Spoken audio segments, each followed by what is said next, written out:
नहीं है वो इलाहाबाद हाईकोर्ट के वकीलों का दर्द था।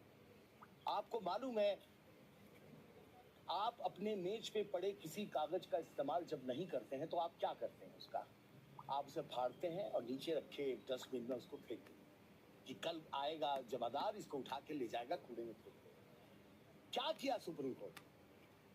करप्शन के चार्ज में दिल्ली हाईकोर्ट के लायक नहीं है जस्टिस यशवंत वर्मा, तो इसलिए इलाहाबाद हाईकोर्ट भेज दो, क्योंकि आगे ब्रैकेट में नहीं लिखे वो, लेकिन लिखा हुआ ये है क्योंकि इलाहाबाद हाईकोर्ट तो कचरा है ही, तो इलाहाबाद हाईकोर्ट कचरा का बिल नहीं।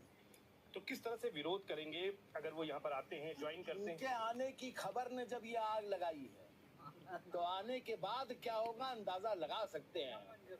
मंजर आप अंदाज लगा लीजिए। ऐसा है कि ये इलाहाबाद हाईकोर्ट की जनता ने हमको एक विश्वास के साथ यहाँ का पद दिया था। मैं अपनी आखिरी सांस तक करप्शन के खिलाफ हूँ, करप्शन के खिलाफ रहूंगा, चाहे वो करप्शन हाईएस्ट पद ऑफ जुडिशरी से आ रहा हो या लोएस्ट से वकीलों के बीच से आ रहा हो। आप जानते हैं वकील के खिलाफ भी अगर कोई एक्शन होता है सबसे पहले एक्शन मैं लेता हूँ। इस घटना से किस तरह से जो वादकारी हैं, जो वादकारी का तो जो नुकसान हुआ है उसका तो अंदाज मीडिया को तब पता चलेगा जब यहाँ वादकारियों की संख्या गायब हो जाएगी, केवल वकील दिखेंगे। जानते हैं आप, गांव में बैठा आदमी इस वक्त इलाहाबाद हाईकोर्ट आने के लिए इस घटना सुनने के बाद से आप पब्लिक ठेलों पे जाइए, देखिए दुकानों पे जाइए, लोग कह रहे हैं इलाहाबाद में अब कुछ ना होगा, हाईकोर्ट में अब कुछ नहीं होगा। इस यशवंत वर्मा की अदालत में अगर कोई मुवक्किल खड़ा होगा उसका मुकदमा, तो क्या वो पीछे से बैठ के नहीं सोचेगा कि अरे कहीं जज साहब दूसरे से सेट तो नहीं होगा?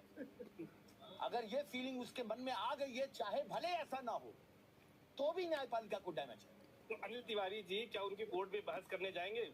अनिल तिवारी जी उनको कोर्ट में बैठने ही नहीं। अच्छा ये बताएं कि अगर वो वोट लेने यहाँ पर आते हैं, अभी तो आप लोगों ने 24 तारीख को एक मीटिंग भी बुलाई है, उस इमरजेंसी मीटिंग में किस तरह की चर्चा होगी, क्या मांग करेंगे? Yashwant Verma should resign, otherwise immediately he should be sent on leave, or matter of inquiry is not by inside the procedure, ED को सौंपिए, ईडी एग्जामिन करेगी पैसा कहां से। बिल्कुल सर, ये जांच की आप मांग करेंगे, लेकिन एक बड़ा सवाल ये है कि जुडिशरी में जजों की कमी है, आप लगातार इसके लिए लड़ाई भी लड़ रहे हैं। ये जो पत्रचार पढ़ने का आपने आज जारी किया है उसमें भी तमाम बातें कही गई हैं कि जो है जनता का विश्वास इस तरह की घटनाओं से कमजोर हो रहा है, जजों की संख्या और लिस्टिंग का जो एक मामला है, इन तमाम विषयों का भी जिक्र किया है आपने। मैंने इसलिए किया है कि हम अपनी प्रॉब्लम को बता रहे हैं। एक कॉर्नर से ये सवाल आ सकता है कि भाई जजेस की कमी है, चलो एक जज आपको और मिल रहा है। मेरा यही कहना है कि हमको जज चाहिए, करप्ट जज नहीं चाहिए। हम बिना न्याय के रह लेंगे।